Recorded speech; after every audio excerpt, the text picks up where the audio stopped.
Mr Deputy Speaker. The Westbury residents are clear that the government has caved into their community's strong backlash about what was the preferred site for the Northern Prison. But they're also sure that the battle isn't over, and they are bemused, outraged, perplexed and simply maddened by the government continue to fixate on Westbury as a site for a northern prison.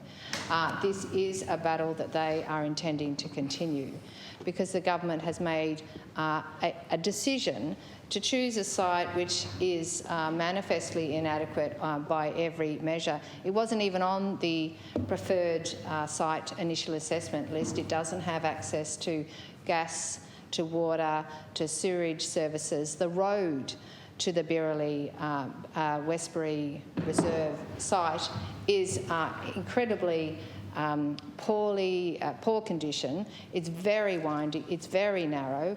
It's already of concern to local residents how it could possibly have a continued stream of prison vehicles and the flow of workers every day, relatives coming to visit people. It just staggers the locals that this site could be looked at. But the biggest and strongest reason why it's a total dud of a site was brought home to us by locals who have contacted us in the last few days, the leader of the Tasmanian Greens, Cassie O'Connor, and myself, with their great distress that this beautiful reserve estate piece of land could be chosen for a prison site. Mr Deputy Speaker, the respected field naturalist Sarah Lloyd, who received an Order of Australia medal this year because of her contributions to ornithology and to bird literature in Tasmania, amongst many other things, spoke of her distress about this site being chosen.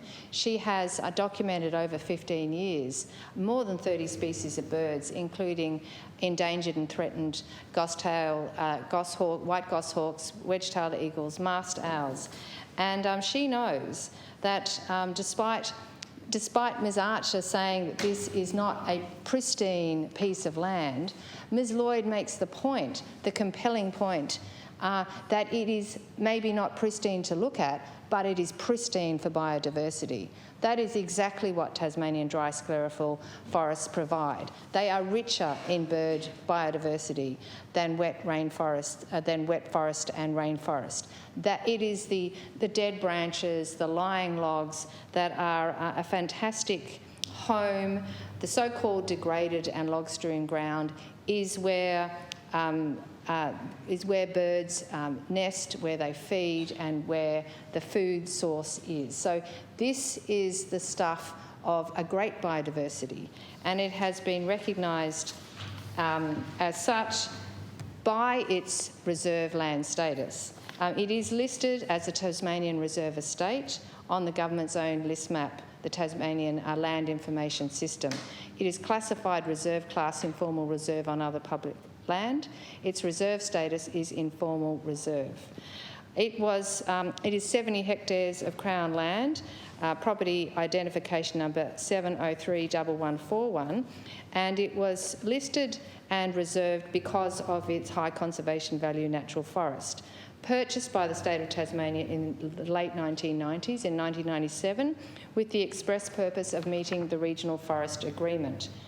It was in November 1997 that it was purchased, and it was formerly owned by a Westbury veterinary surgeon, the late Dr Harold Laker, who was then of Calzean in Westbury. That land was purchased as part of the Carr estate, the Comprehensive, Adequate and Representative Reserve Estate, which was designed to protect values on private land. And the parties to the Regional Forest Agreement who signed off on this particular land were agreed on a strategic plan for the private land component of the Carr Reserve System in Tasmania. There was an advisory committee that included representatives nominated by DPIPWI, by Private Forest Tasmania, the Forest Practices Board, the Tasmanian Farmers and Graziers Association, the Tasmanian Conservation Trust. And it was DPIPWI who chaired the committee. So that committee, chaired by the government, chaired by the Correction Minister, who ought to know this as the previous Minister for Environment, that committee, her own department at the time, last year, was the one that made the advice on which properties should be included within the car reserve system. This property, this Birrelly Road Westbury Reserve property, which is considered suitable for a northern prison, was chosen to be held in perpetuity by the state of Tasmania on behalf of the Australian government as part of the National Reserve Estate.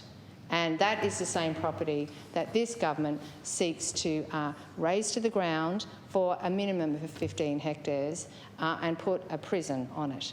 This is already being used as a home for endangered and threatened birds.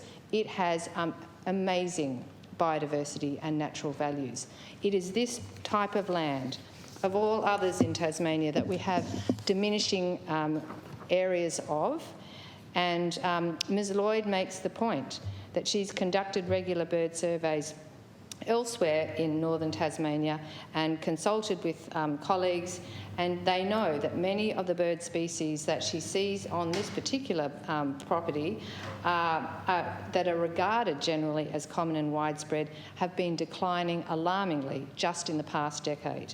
And the reasons for those declines are so many, but what they know is that the areas of bush like this, so-called bushland, as the Premier said, important bush, are fast disappearing, and that all remaining habitat for these and the other species must be protected as a matter of urgency. Member's time has expired. Thank you, Mr Deputy Speaker.